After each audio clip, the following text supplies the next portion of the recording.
السلام عليكم ورحمة الله وبركاته. الحمد لله رب العالمين والصلاة والسلام على رسوله الأمين، أما بعد. أعوذ بالله من الشيطان الرجيم. بسم الله الرحمن الرحيم. يا أيها الذين آمنوا اتقوا الله حق تقاته ولا تموتن إلا وأنتم مسلمون. يا أيها الناس اتقوا ربكم الذي خلقكم من نفس واحدة وخلق منها زوجها وبث منهما رجالا كثيرا ونساء واتقوا الله الذي تساءلون به والأرحام إن الله كان عليكم رقيبا. يا أيها الذين آمنوا اتقوا الله وقولوا قولا سديدا يصلح لكم أعمالكم ويغفر لكم ذنوبكم ومن يطع الله ورسوله فقد فاز فوزا عظيما.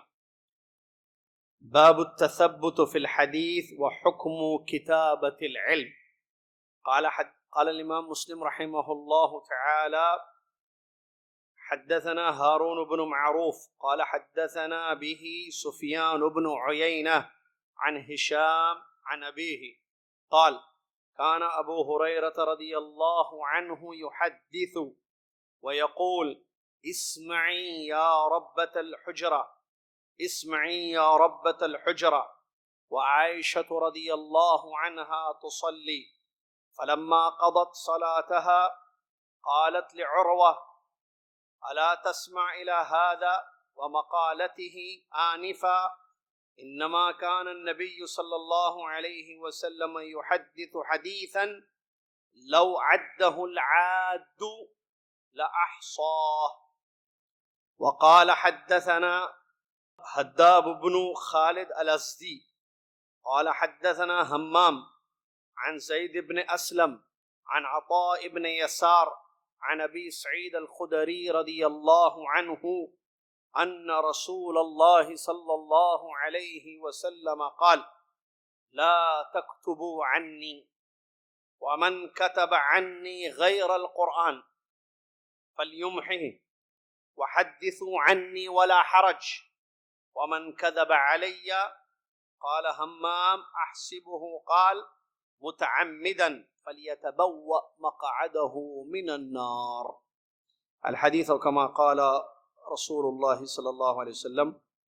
تمام تعریف ہر قسم کی بڑائی اور کبریائی اس اللہ رب العالمین کے لیے ہے جو ہم سب کا خالق اور مالک ہے، معبود حقیقی ہے، عظیم اس کی شان ہے، پیارے اس کے نام ہیں، بے عیب اس کی صفات ہے. سبحان اللہ و بحمدہ سبحان اللہ العظیم. صلاۃ والسلام اس کے بعد اللہ کے پیارے نبی امام الانبیاء محمد الرسول اللہ صلی اللہ علیہ وسلم کی ذات گرامی پر کہ جنہوں نے حدیثوں میں دین کی باتوں کو بیان فرمایا.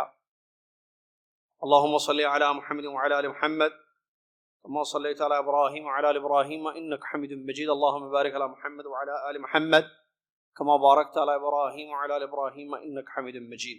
حمد و صلاۃ کے بعد 15 ربیع الاخر 1442 ہجری مطابق 30 نومبر 2020 عیسوی آپ کی خدمت میں حدیث شریف کا درس صحیح مسلم کتاب الزہد والرقائق کی حدیثیں چل رہی ہیں. ایک نیا باب جس کے تحت 2 حدیثیں ہیں ہم آپ کی خدمت میں حاضر ہوئے ہیں. آج کے درس کی جو حدیثیں ہیں بڑی اہم ہیں. باب کیا ہے؟ التثبت فی الحدیث وحکم کتابت العلم.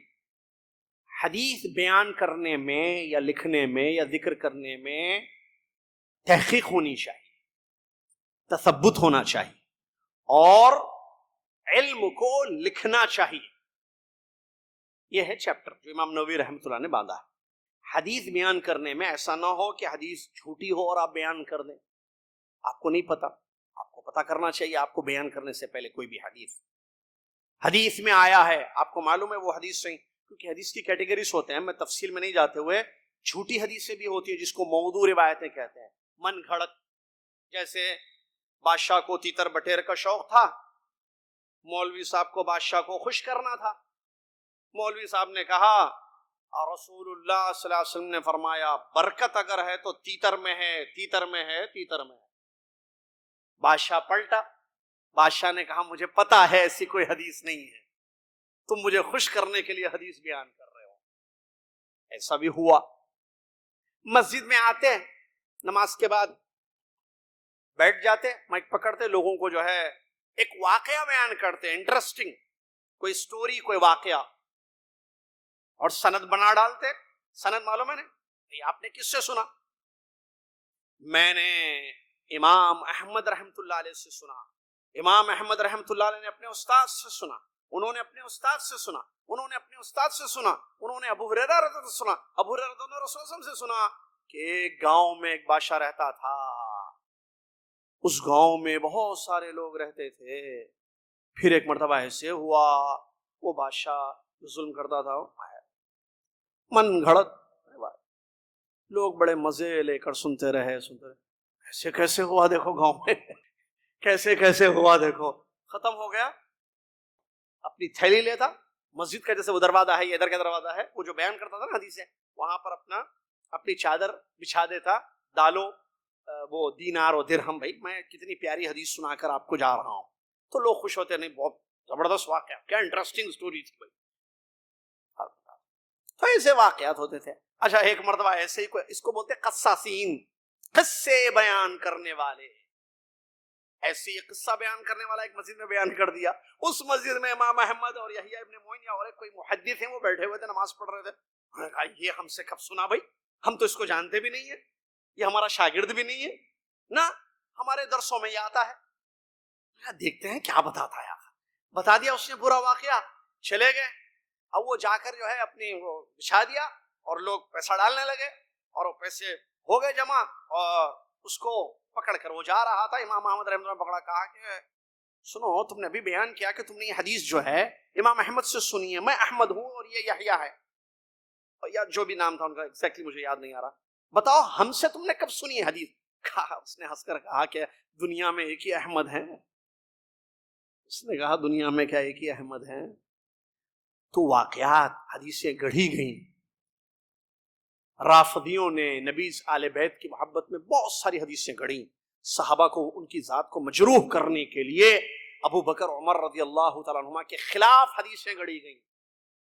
آج کا باب یہ بتاتا ہے ہمیں کہ حدیث صحیح ہونی چاہیے, من گھڑت حدیث نہیں ہونی چاہیے. موضوع روایتیں, بعض روایتیں ضعیف ہوتی ہیں, علماء نے کہا نہیں بیان کرنا چاہیے. بعض علماء نے کہا بیان اگر کرنا ہو فضائل میں, صرف احکام میں نہیں, فضیلت میں بیان کرنا ہو تو کرو, لیکن بتا دو کہ یہ حدیث ضعیف ہے. یہ حدیث جس میں اس عمل کا یہ فضیلت ہے, یہ حدیث ثابت نہیں ہے.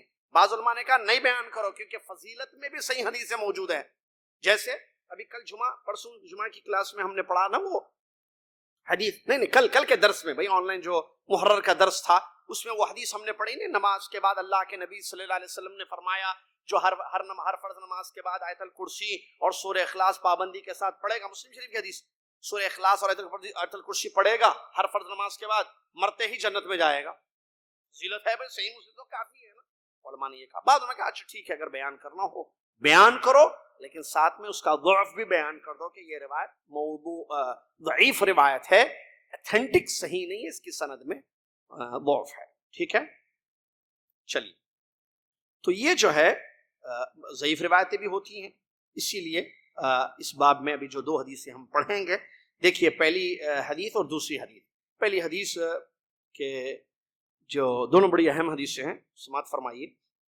امام مسلم رحمۃ اللہ علیہ اپنے استاد ہارون بن معروف رحمۃ اللہ علیہ سے روایت کرتے ہیں, کہتے ہیں ہارون بن معروف رحمۃ اللہ نے ہم سے حدیث بیان کی, اور وہ اپنے استاد مشہور عالم محدثوں کے استاد سفیان بن عیینہ رحمۃ اللہ علیہ سے بیان کرتے ہیں کہ انہوں نے ہمیں یہ حدیث بیان کی, اور وہ حضرت ہشام رحمۃ اللہ علیہ سے روایت کرتے ہیں. ہشام کون ہے؟ ہشام بن عروہ بن زبیر, ان سے روایت کرتے ہیں. ہشام رحمۃ اللہ علیہ اپنے والد عروہ بن زبیر رحمۃ اللہ علیہ سے روایت کرتے ہیں. عروہ بن زبیر رحمۃ اللہ علیہ جو تابعی تھے, ٹھیک ہے, عروہ بن زبیر رضی اللہ تعالیٰ عنہ کہتے ہیں ابو ہریرہ رضی اللہ تعالیٰ عنہ حدیث بیان کر رہے تھے اور کرتے تھے اور کہتے تھے اے حجرے کی مالکن, ام بن عائشہ رضی اللہ عنہ کو کہتے تھے اسمعی یا ربت الحجرہ, اے کمرے کی مالک میری بات کو سنیے, اے کمرے کی حجرے کی مالک یا مالکن بولیں گے نا اردو میں، کیا بولیں گے؟ مالکن، میری بات سنیے. اور عائشہ رضی اللہ تعالیٰ عنہ کمرے میں نماز پڑھ رہی ہوتی اس وقت. جب ام المؤمنین عائشہ رضی اللہ تعالیٰ عنہ نے سلام پھیرا، نماز سے فارغ ہو گئی، تو عروہ سے کہا، جو راوی ہیں ان کے بھتیجے، کیا بولے گا بہن کے بیٹے کو؟ بھانجے نا، بھانجے اسماء رضی اللہ تعالیٰ کے بیٹے ہیں. کون؟ عروہ بن زبیر، زبیر کے اہلیہ ہیں نا وہ، زبیر رضی اللہ تعالیٰ کی. تو اسماء رضی اللہ تعالیٰ عنہ کے بیٹے ہیں. تو اپنے بھانجے سے کہتی، الا تسمع الی ھذا ومقالتہ، یہ دیکھو ابو ہریرہ رضی اللہ عنہ کو سنو کیا کہہ رہے ہیں، ان کو سنو یہ کیا کہہ رہے ہیں. ابھی انہوں نے کیا کہا سنا نہیں تم نے عروہ؟ اس کے بعد فرماتی ہیں نبی صلی اللہ علیہ وسلم جب کوئی حدیث بیان کرتے بڑے اطمینان سے آہستہ اس حدیث کو بیان کرتے، اتنا اطمینان اور آہستہ سے نبی صلی اللہ علیہ وسلم حدیث بیان کرتے، اگر کوئی الفاظ گننا چاہیں حدیث کے گن لیتا تھا وہ. یہ ہے پہلی حدیث. دوسری حدیث حضرت حمام، امام مسلم رحمۃ اللہ علیہ اپنے استاد حداب بن خالد الازدی سے، اور وہ حضرت حمام سے، اور وہ زید بن اسلم سے، اور وہ عطا بن یسار سے، اور وہ ابو سعید خدری رضی اللہ عنہ سے اس حدیث کو روایت کرتے ہیں کہ رسول اللہ صلی اللہ علیہ وسلم نے فرمایا میری حدیثوں کو مت لکھو، میری حدیثوں کو مت لکھو. ومن کتب عنی غیر القرآن، جس نے قرآن کے علاوہ کچھ اور مجھ سے حدیثیں لکھی، جس نے قرآن کے علاوہ میری بیان کردہ حدیثوں کو لکھا وہ اس کو مٹا دے. ایک دوسری بات فرمایا مجھ سے حدیثیں بیان کرو کوئی حرج نہیں ہے. تیسری بات بیان فرمائی جس نے مجھ پر جان بوجھ کر جھوٹ باندھا وہ اپنا ٹھکانہ دوزخ کی آگ میں بنا لے. دو روایتیں یہ ہیں ہمارے پاس. پہلی جو حدیث ہے اس میں جو واقعہ ہے وہ یہ ہے، ابو ہریرہ رضی اللہ تعالیٰ جو مشہور صحابی ہیں، راوی حدیث ہیں، مکثرین میں سے ہیں، ام المؤمنین عائشہ رضی اللہ تعالیٰ کا حجرہ معلوم؟ کمرہ، حجرہ کا معنی کمرہ. کہاں ہے حجرہ معلوم ہے؟ کہاں ہے حجرہ عائشہ؟ کہاں ہے بھائی؟ مدینہ میں ہے. مسجد نبوی کے اندر ہے؟ نہیں، بازو ہے، لگتا ہے اندر ہے. اس پر اس سے پہلے بات ہو چکی ہے. جس کو تسلی بخش جواب چاہیے یا سمجھنا ہو تو رابطہ کریں، ملاقات کریں. میں جدہ ہی میں رہتا ہوں، زیزیا میں، دعوت سینٹر کلو 13 آفس. حجر عائشہ مسجد نبوی سے ملحق.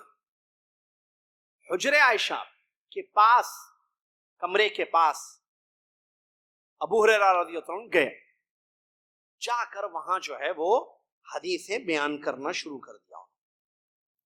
یا اس ایک دوسرا جو دوسرے الفاظ ہیں جو واقعے کے وہ ہے ابو ہریرہ رضی اللہ عنہ وہاں چلے گئے کمرے کے پاس، اور ام المؤمنین عائشہ رضی اللہ عنہ کو آواز دی. انہوں نے کیا پکارا؟ اسمعی یا ربۃ الحجرہ، اسمعی یا ربۃ الحجرہ. ربۃ الحجرہ مطلب کمرے کی مالکن، کمرے کی مالکن. کمرہ ہی تھا نا، گھر تو نہیں تھا اور کمرے تو نہیں تھے. کمرے کی مالکن کون ہے؟ ام عائشہ. تو 2 مرتبہ انہوں نے آواز دی. اس کے بعد وہ چلے گئے ایک روایت کے حساب سے. دوسرے کہ انہوں نے چند حدیثیں بیان کی جلدی جلدی، اس کے بعد چلے گئے. وہ نماز پڑھ رہی تھی اس وقت، کوئی نماز وہ اپنی پڑھ رہی تھی ام المؤمنین عائشہ رضی اللہ تعالیٰ عنہ. تو جواب نہیں دیا ان کو. جب سلام پھیر دیا تو بھانجے تھے کمرے میں، عروہ رضی اللہ تعالیٰ، ان سے کہا سنو عروہ، تم نے سنا انہوں نے کیا کہا؟ مطلب کیا کہا انہوں نے؟ اسمعی یا ربۃ الحجرہ، اے کمرے کی مالکن سنیے سنیے، انہیں سنیے سنیے انہوں نے کہا، اور چلے گئے. پیارے نبی صلی اللہ علیہ وسلم کے بارے میں فرماتی ہیں تم نے ان کی بات تو سنی ابو ہریرہ رضی اللہ عنہ. نبی صلی اللہ علیہ وسلم جب بیان کرتے تھے تو آرام سے، آہستہ، جلدی جلدی نہیں بیان کرتے. اتنا آہستہ بیان کرتے تھے حدیث کو، یا ریپیٹ کرتے تھے بعض حدیثوں کو، کہ سننے والے اگر گننا چاہیں کس کو گننا؟ الفاظ کو. حدیث میں الفاظ ہوتے ہیں نا بھائی, الفاظ کو گننا چاہے, پہلے یہ کہا پھر یہ لفظ کہا پھر یہ لفظ کہا پھر یہ کہا, ورڈز کو گننا چاہے اگر گننے والا وہ گن سکتا تھا. تو معلوم کیا ہوا, بعض شراح کہتے ہیں ابو ہریرہ کو کچھ کام تھا, کچھ بات کرنی تھی, اس لیے وہ آئے تھے, اور انہوں نے جلدی جلدی بیان کیا, 2 مرتبہ آواز دی, جواب نہیں آیا تو چلے گئے. بعض نے کہا وہاں بیٹھ کر انہوں نے جو آواز دی کچھ حدیثیں ان کو سنانی تھی, وہ حدیثیں انہوں نے جلدی سنائی, صرف اس پر انہوں نے جو ہے یہ کہا کہ ایسی جلدی جو ہے جلدی جلدی نبی صلی اللہ علیہ وسلم نہیں سناتے تھے. نبی صلی اللہ علیہ وسلم اطمینان سے, آرام سے, آہستہ آہستہ سناتے تھے, اتنا آرام سے, اتنا آہستہ کہ سننے والا پوری حدیث سن کر یاد کر لیتا تھا, سننے والا پوری حدیث سن کر یاد کر لیتا تھا. یہ مطلب ہے. اس کا یہ مطلب نہیں کہ ام المومنین عائشہ رضی اللہ تعالیٰ نے ان کا انکار کیا, ان کو ڈانٹا, ایسی بات نہیں. صرف اس پوائنٹ پر کہ وہ ذرا جلدی جو بیان کر رہے تھے, اس جلدی پر انہوں نے ٹوکا, کہا کہ ایسے جلدی کے, اور عروہ سے کہا دیکھو یہ ابو ہریرہ کتنی جلدی جلدی بیان کر رہے ہیں. نبی صلی اللہ علیہ وسلم اتنے جلدی نہیں کرتے تھے, بلکہ تعنی, آرام سے, اطمینان سے الفاظ کو دہراتے تھے, یا آرام سے اطمینان سے بیان کرتے تھے, اتنا آرام سے اطمینان سے کہ سننے والا جو ہے سن کر حدیث کے الفاظ کو گن بھی سکتا تھا, یاد بھی کر سکتا تھا. اس حدیث سے یہ فائدہ معلوم ہوا کہ اللہ کے نبی صلی اللہ علیہ وسلم کا چونکہ یہ طریقہ ہے. اچھا, ایک نبی صلی اللہ علیہ وسلم کا یہ طریقہ ہے کہ آپ اطمینان سے حدیث سناتے تھے, جلدی جلدی حدیث نہیں سناتے تھے. ایک بات. دوسری بات کہتے ہیں کہ ایک مجلس میں وہاں پر ایک سے زیادہ حدیثیں ابو ہریرہ نے سنا دی جلدی سے وہیں پر. اسمعی یا ربۃ المنزل حجرہ کہا, وہ نہیں سنی, وہاں بیٹھے ہوئے تھے, عروہ بھی تھے کمرے کے پاس. ابو ہریرہ رضی اللہ عنہ جلدی سے ایک ہی مجلس میں ایک سے زیادہ حدیثیں سنا دی. تو انہوں نے کہا کہ ایک مجلس میں اتنی زیادہ حدیثیں آپ نے سنا دی جلدی جلدی, تو اس پر انہوں نے جو ہے ان کو کہا کہ یہ ایسا کیوں کر رہے ہو, پیارے نبی صلی اللہ علیہ وسلم اتنی جلدی زیادہ بیان نہیں کرتے تھے, بلکہ آرام سے بیان کرتے تھے. کیوں؟ کیونکہ جلدی بیان کریں گے تو حدیث بھول جائے گا آدمی, الفاظ یاد نہیں رہیں گے, یہ وجہ ہے. جلدی کیوں نہیں بیان کرنا؟ کیونکہ آپ جلدی بیان کر دو گے حدیث کو تو سننے والا یاد نہیں رکھ پائے گا کہ حدیث میں شروع میں کیا تھا, یا درمیان میں کیا تھی بات, یا آخر حدیث کیا ہے.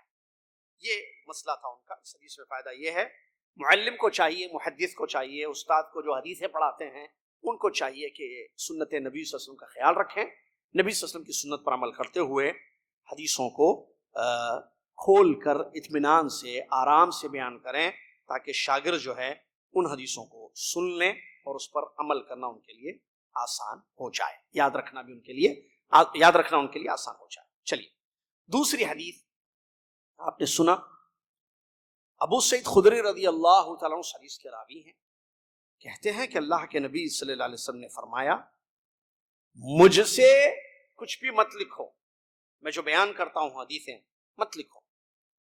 لکھنے سے روکا, اور فرمایا اگر کسی نے قرآن کے علاوہ کوئی چیز مجھ سے سن کر لکھا ہو وہ اس کو مٹا دے. 2 بات. نمبر 3, مجھ سے حدیثیں بیان کرو, کوئی حرج نہیں اس میں, جو تم سنتے ہو مجھ سے حدیثیں اس کو بیان کرو. تیسری بات. چوتھی بات, جو جان بوجھ کر مجھ پر حدیث گڑھے وہ اپنا ٹھکانہ دوزخ کی آگ میں بنا لے. اللہ. 4 باتیں نبی صلی اللہ علیہ وسلم نے بیان فرمائی. نمبر 1, لکھنا منع, مت لکھو. کیا مت لکھو؟ آگے آ رہا ہے تو تیسرا پوائنٹ, حدیث مت لکھو. میں حدیث بیان کرتا ہوں, لکھو مت. 1. نمبر 2, جو لکھ چکے ہیں اس کو مٹا دیں. نمبر 3, بیان کرو حدیث ہے مجھ سے, کوئی حرج نہیں. نمبر 4, مجھ پر جھوٹی حدیثیں نہیں بیان کرنا. جو حدیث میں نے بیان کی تم میری طرف اس کی نسبت کر کے مت بتانا, ورنہ جہنم میں تمہارا ٹھکانہ ہو, وعید ہو. اللہ کے نبی صلی اللہ علیہ وسلم قرآن بھی بیان کرتے تھے, حدیث بھی بیان کرتے تھے.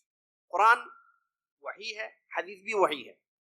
قرآن نازل ہوتا تھا, جبرائیل صلی اللہ علیہ وسلم اللہ کا کلام اللہ سے سن کر ڈائریکٹلی, اس سے پہلے میں نے ڈائریکٹلی کہا صاحب بہرحال ملنا چاہ رہے تھے، وہ کہاں ہیں، ملیں، جو بھی اگر ہوئے میری آواز ڈائریکٹ سنیں، لوہے محفوظ سے نہیں، اللہ سے ڈائریکٹ جبرائیل صلی اللہ علیہ وسلم نے قرآن کو سنا، کلام اللہ، اور جیسا سنا ویسا لا کر کس کے پاس پہنچایا؟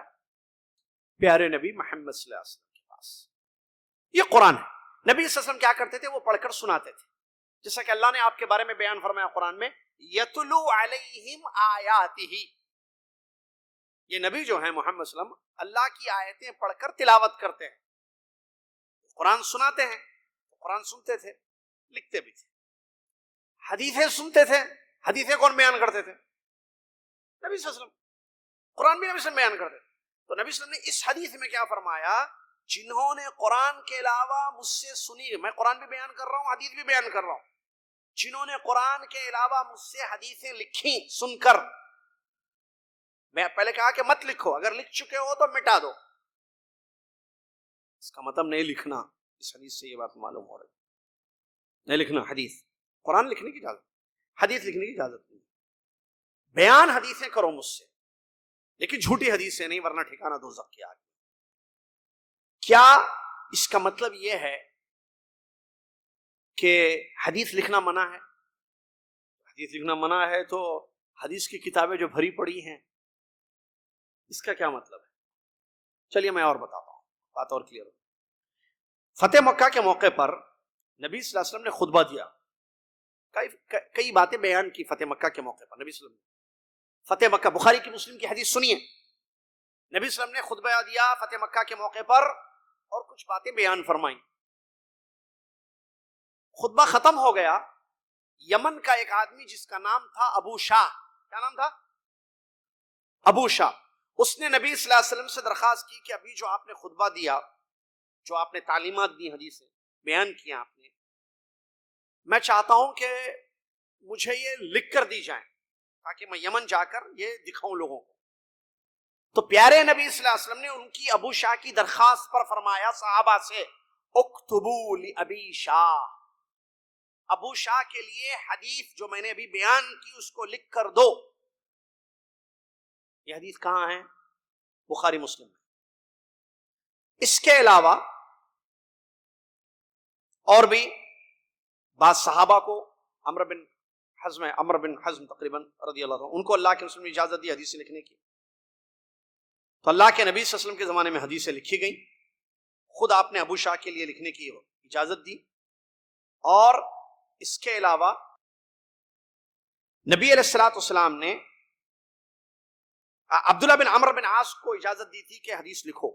جب انہوں نے کہا تھا کہ اللہ کے رسول میں حدیث لکھنا چاہتا ہوں، عبداللہ بن عمرو بن عاص صحابی ہیں، نبی صلی اللہ علیہ وسلم نے فرمایا کہ ٹھیک ہے حدیث سے لکھو، اس سے جو سنتے ہو نا اس کو لکھو.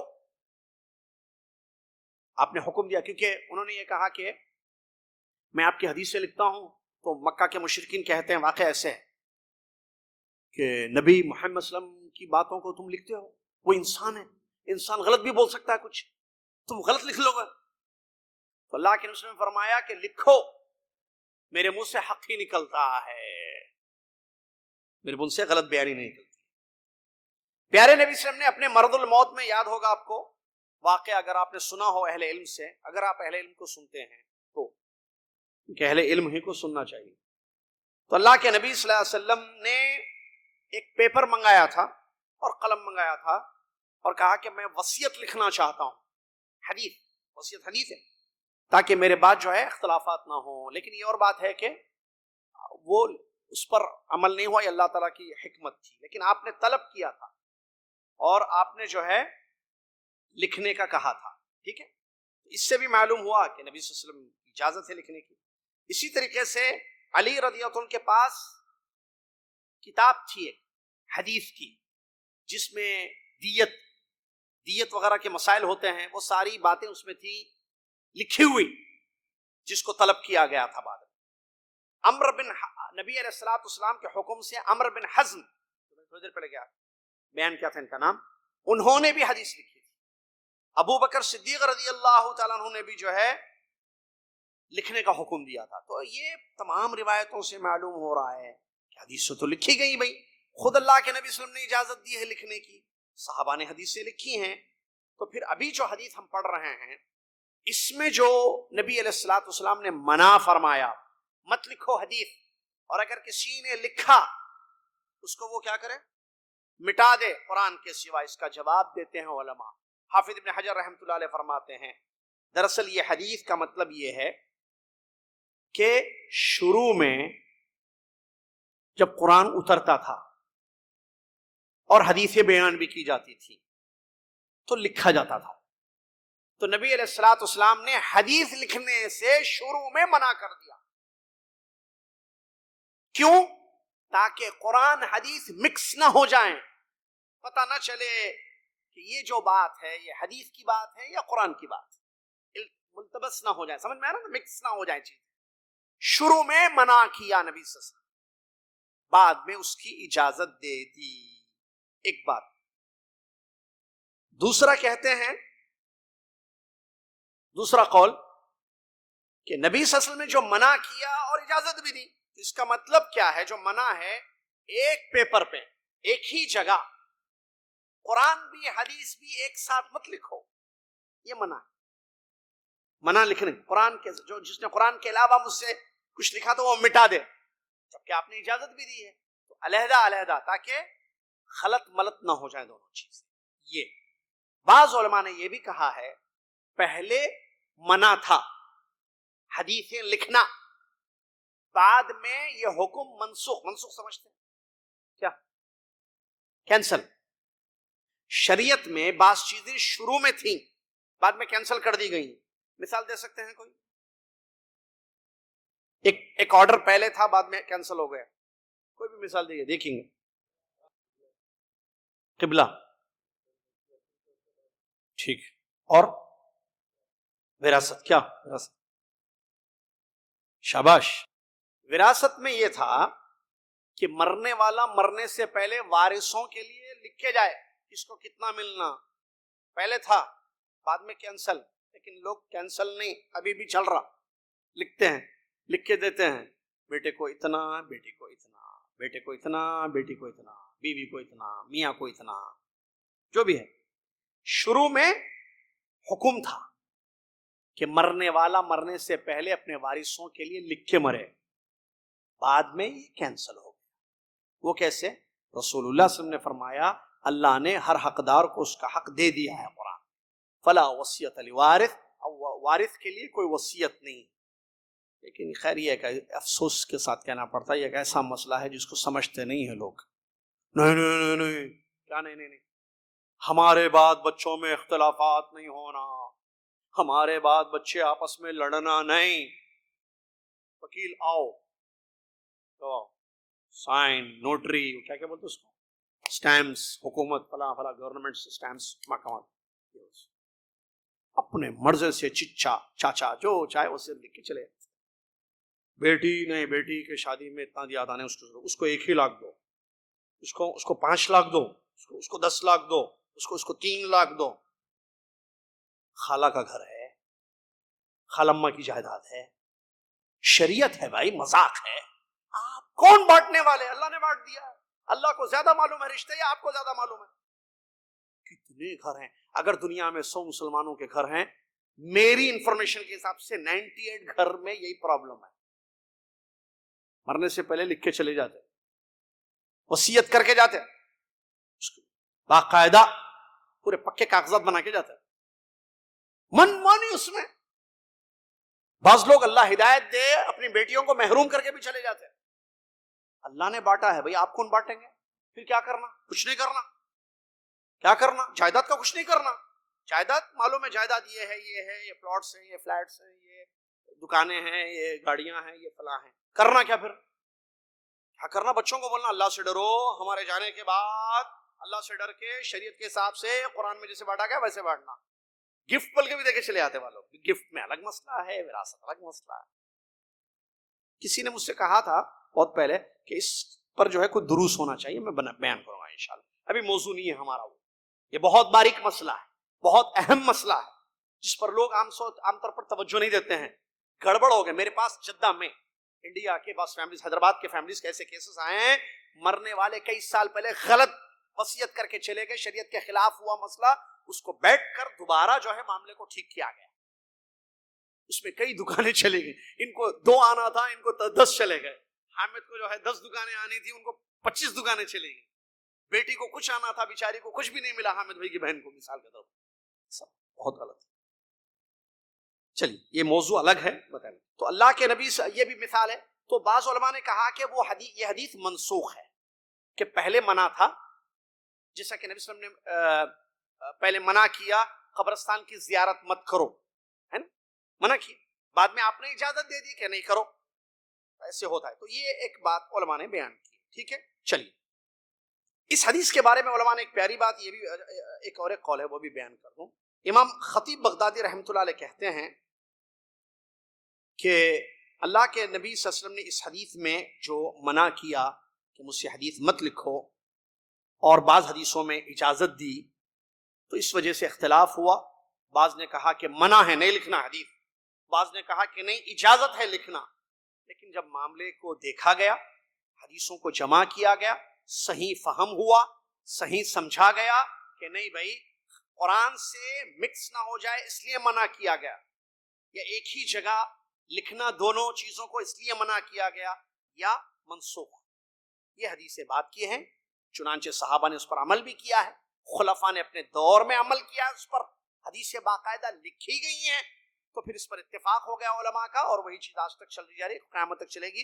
حدیثیں لکھی گئی, اسی لیے آپ بخاری کی کتاب دیکھتے ہیں جس میں حدیثیں بھری پڑی ہیں, مسلم کتاب, حدیث کی کتاب, سنن نسائی, سنن ابو داؤد وغیرہ دیکھتے ہیں. اور امام خطیب بغدادی رحمۃ اللہ علیہ بیان فرماتے ہیں کہ اس حدیث میں اس بات کی دلیل ہے, یہ حدیث ابھی جو ہے, کہ قرآن کے علاوہ کوئی بھی چیز لکھی جائے تو اس کو مٹا دینا چاہیے تاکہ قرآن کی مشابہت نہ ہو.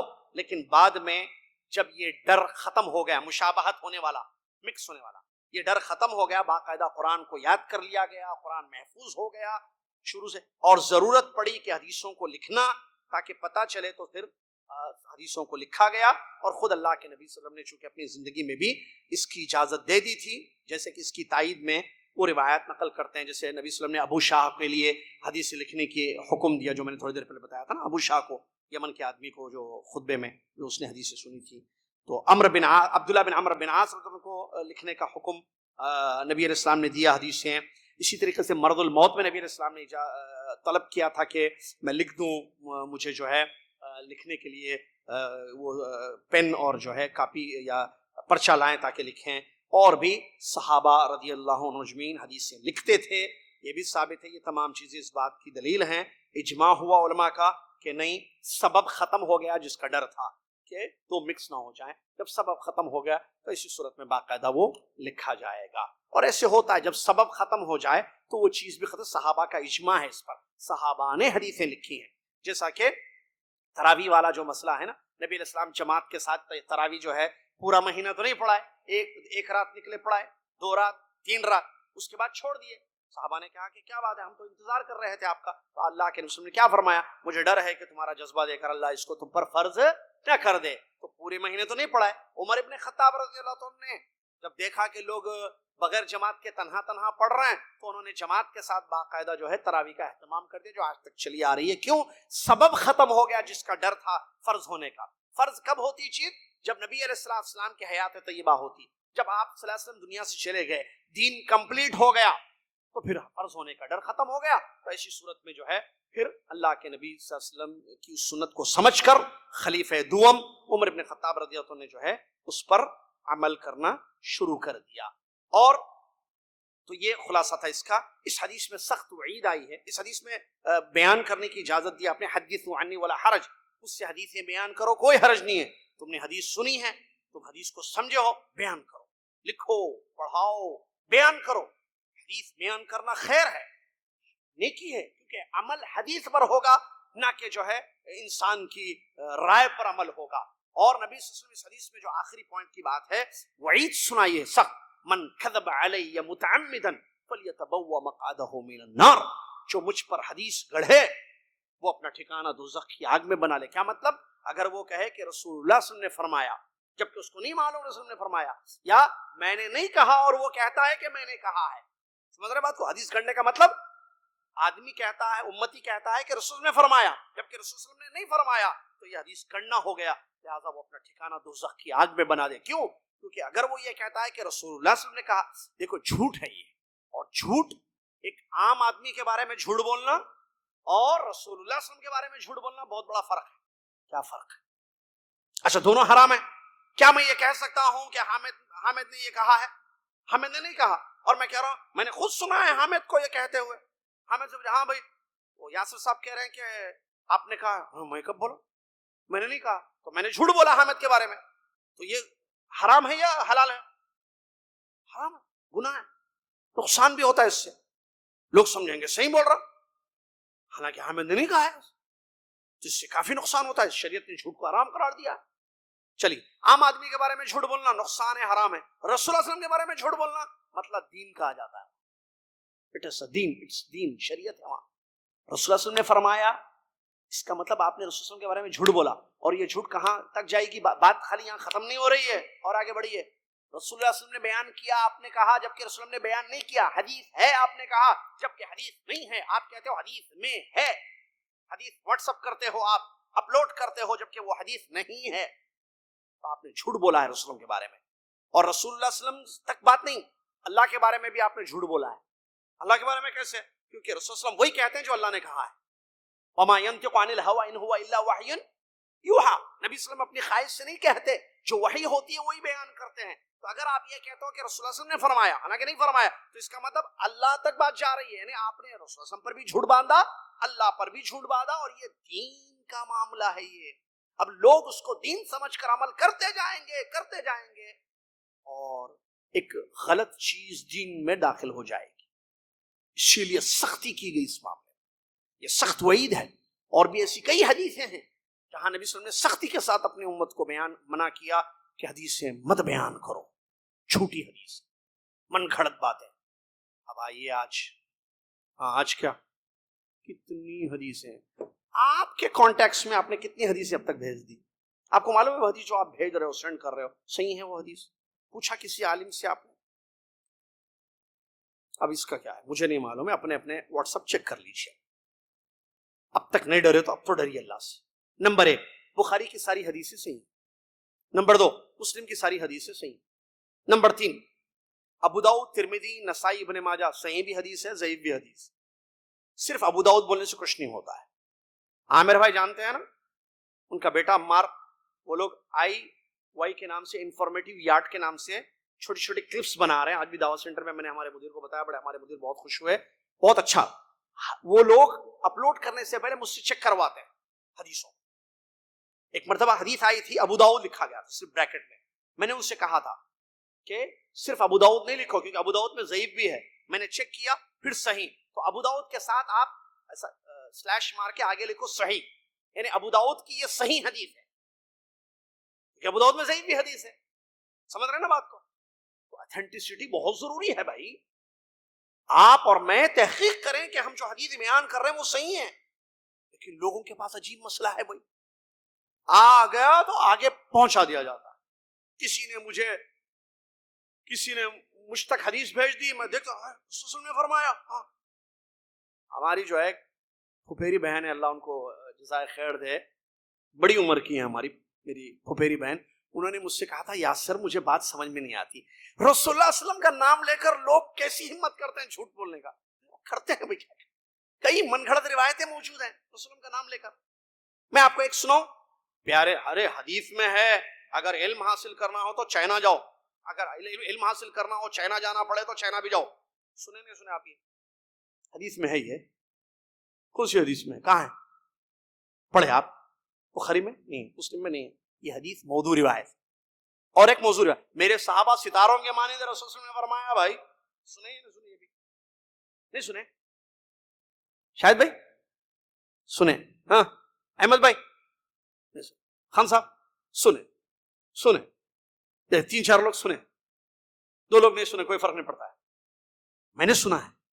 ایسے سنے بعض تو مولوی بولتے ہیں ارے ستاروں کے مانند ہے.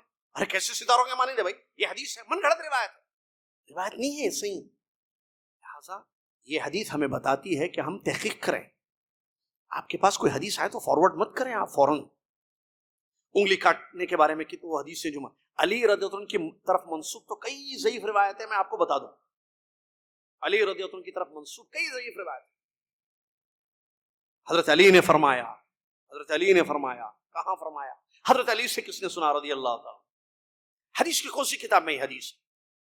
عبداللہ بن عباس رضی اللہ عنہ کہتے ہیں، تقریباً ان کا یہ قول ہے کہ کوئی سال ایسا نہیں گزرتا ہے کہ تم دین میں ایک بدعت کو جنم دیتے ہو، ایک جگہ ایک سنت اس کی جگہ مٹ جاتی تھی. محدثین نے کہا، سلف صالحین نے کہا، پہلے جب ہم سوتے تھے قال رسول اللہ صلی اللہ علیہ وسلم، رسول اللہ نے فرمایا، فوراً ہمارے کان کھڑے ہو جاتے تھے اور اس حدیث کو ہم سنتے تھے، عمل کرتے تھے. لیکن لوگوں نے جب گننا شروع کیا تو اب ہمارے سامنے کوئی کہتا ہے کہ رسول اللہ نے فرمایا، ہم اس کو پکڑ کے پوچھتے ہیں تم نے کہاں سے سنا یہ؟ تم نے کہاں سے سنی یہ بات؟ عمر ابن خطاب رضی اللہ تعالیٰ عنہ، ایک واقعہ بیان کر کے میں چلتا ہوں، آپ بھی چلیں کیونکہ بات بڑی اہم ہے یہ. عمر ابن خطاب رضی اللہ عنہ کے پاس گھر میں ایک صحابی آئے، انہوں نے جو ہے سلام کیا، اجازت مانگی. حدیث معلوم ہے نا، سلام کر کے اجازت مانگنا. کتنی مرتبہ سلام کرنا؟ 3. سلام کیا، اجازت مانگا، جواب نہیں آیا، مشغول تھے اندر. دوسری مرتبہ سلام کیا، اجازت مانگا، نہیں آیا. تیسری مرتبہ نہیں گیا، اس کے بعد چلے گئے، اجازت نہیں ملی. وہ نکلے، دیکھے رہے یہ جا رہے ہیں. کہا کہ کیوں جا رہے ہو؟ انہوں نے فرمایا میں نے رسول اللہ صلی اللہ علیہ وسلم کو یہ فرماتے ہوئے سنا. حدیث بتا دی انہوں نے. عمر بن خطاب نے پکڑا، یہ حدیث آپ کے علاوہ اور کون سنے؟ بتاؤ، یہ حدیث آپ کے علاوہ کون اور سنے؟ ڈر گئے عمر بن خطاب. وہ گئے، صحابہ بیٹھے ہوئے تھے ایک جگہ مدینہ میں. کہا کہ بھائی میں ایک حدیث میں نے بتائی، اور عمر رضی اللہ عنہ کہہ رہے ہیں کہ میرے علاوہ اور آپ سے مغیرہ بن شعبہ رضی اللہ عنہ، تقریباً نہیں، مغیرہ بن شعبہ نہیں، وہاں جو موجود تھے ان لوگوں نے کہا کہ یہ مدینہ کے بچوں کو بھی معلوم ہے یہ حدیث، ہم سب نے سنی ہے یہ حدیث صحیح ہے، بالکل صحیح ہے حدیث. تو عمر ابن خطاب رضی اللہ عنہ نے ان کو کیا کہا؟ میں نے آپ کو جھوٹا سمجھ کے نہیں چھوڑا. یہ پوچھا تھا کہ آپ حدیث اور کون سنیں. میں یہ چاہتا ہوں کہ لوگ بیان کرنے میں احتیاط کریں کہ کسی کو چانس نہ مل جائے حدیثیں گڑنے کا، جیسے لوگوں نے گڑھا ہے بہت ساری بعد میں حدیثیں، بعد میں. اور اللہ جزائے خیر دے. آمین بولیے سب، بولیے بھائی آپ میں کیا کیے دین کے لیے؟ اللہ جزائے خیر دے علماء کو، محدثوں کو، ائمۃ الحدیث کو، جنہوں نے حدیثوں کی چھانچ الگ الگ کیا. یہ جو امام بخاری رحمۃ اللہ علیہ، امام مسلم، اللہ جزائے خیر دے، اللہ نے ایسے ایسے اماموں کو، ایسے ایسے عالموں کو پیدا کیا جنہوں نے حدیثوں کو چھانٹ چھانٹ کر الگ کر دیا. ضعیف روایت یہ صحیح روایت، یہ من گھڑت روایت یہ صحیح حدیث ہے، یہ ضعیف روایت. تو آپ کی میری ذمہ داری ہے اس وعید سے بچنے کے لیے، جہنم کی آگ سے اپنے آپ کو بچانے کے لیے حدیث کی تحقیق ہونی چاہیے. بغیر تحقیق کے ایسی حدیثیں آگے بھیجیں گے، کل قیامت کے دن آپ کے واٹس ایپ سے گئی تھی چیز، آپ کی اکاؤنٹ سے وہ چیز گئی تھی، آپ کے فون سے وہ حدیث گئی تھی، آپ سے پوچھا جائے گا کہ آپ نے کس بیس پر اس حدیث کو آگے فارورڈ کر. اب اس پر اگر عمل ہو جائے تو کس کی گردن پر آئے گی وہ چیز؟ آپ نے مثال کے طور پر بھیج دی بھائی، جو ہے کیا بولوں میں، کوئی بھی ایک چیز جو ہر نماز کے بعد جو ہے سورہ یاسین پڑھے گا، ہر بیماری سے وہ بچ جائے گا اور اس کے سارے پرابلمز ختم ہو جائیں گے، اور وہ پڑھے گا، سوئے گا رات میں، صبح پیسے ملیں گے اس کو. ایڈ کر کے آپ کے پاس بہت اچھا ہے، بھیج دو. یا ہر وائرس سے بچ جائے گا، ارے کورونا چل رہا، یہ حدیث بھیج دو. آپ نے بھیج دی، لوگوں نے پڑھنا شروع کیا، 1000 2000 1 لاکھ 2 لاکھ 1 کروڑ 2 کروڑ لوگ پڑھنا شروع کر دیے. قیامت کے دن ہوگا، اللہ پوچھے گا ہاں کہاں سے لائے تھے؟ کیونکہ حدیث میں ایسا ہے کہیں؟ حدیث کی کون سی کتاب میں ہے؟ ایک ہوتی ہے سند، متن. کہاں آپ نے اس کی سند کیا ہے، اس کا متن کیا ہے؟ متن تو ٹھیک ہے آپ نے بنا دیا سبجیکٹ، سند کیا ہے؟ کون سے راوی، کہاں سے؟ چین ہوتی ہے سند، حدیث سند جس کو چین کو کہتے ہیں. لہٰذا اللہ سے ڈرنے کی ضرورت ہے. اللہ تعالیٰ مجھے اور آپ کو تثبت فی الحدیث، یہ حدیث کی حفاظت ہوئی الحمدللہ.